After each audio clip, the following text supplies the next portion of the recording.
do we believe that in our near future there's going to be any value for the list to get out?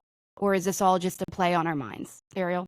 I feel like it's been a long time coming. It's been what people have been wanting for years and years and years.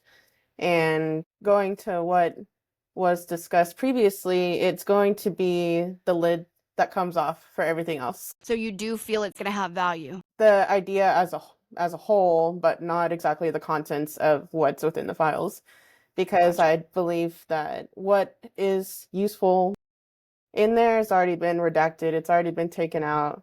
So what we're going to get is just the skin and bones. Hmm. What do you feel, Danica? I feel like it's been altered. I feel like it's not the truth when it comes out. What do you feel, Melissa? That the evilness of this, if it can be classified as a single entity, is just laughing because it doesn't matter. That what we do get to come out of this, what little bit we do get to see and be like, oh, that was terrible, it doesn't matter because nothing is gonna happen.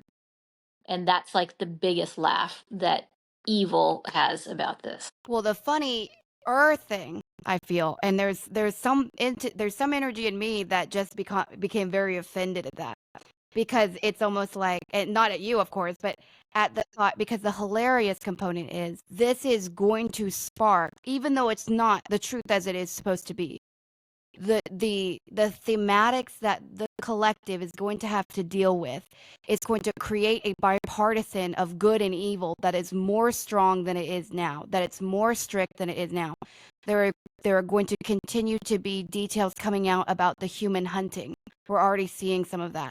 So we're worried about pedophilia being the worst thing, and they're looking at us like, no, the worst thing is that we're eating people and that we're killing people for sport, among other things. So while we may not get the names, or we may get names we already know, it is going to be whispered about at first, and then it's going to be talked about later, and then it's going to be litigated over. And so we may not get the head honcho, but we're going to get some asshole who just got left out to dry.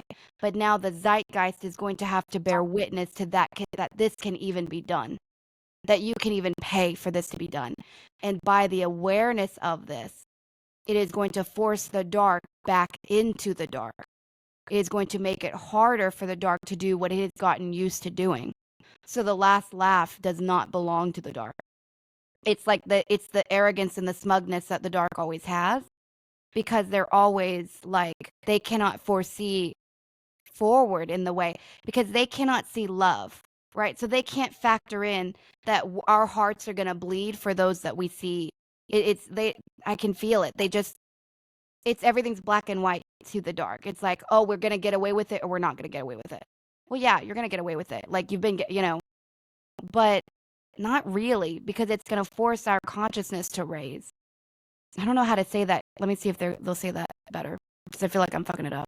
When the tendrils go out and the fog is the thickest, is when our beacons shine the brightest, and it's when our beacons can do their highest work. So it's almost like we can't even do the highest work until the darkness is in the collective, like it's trying to be.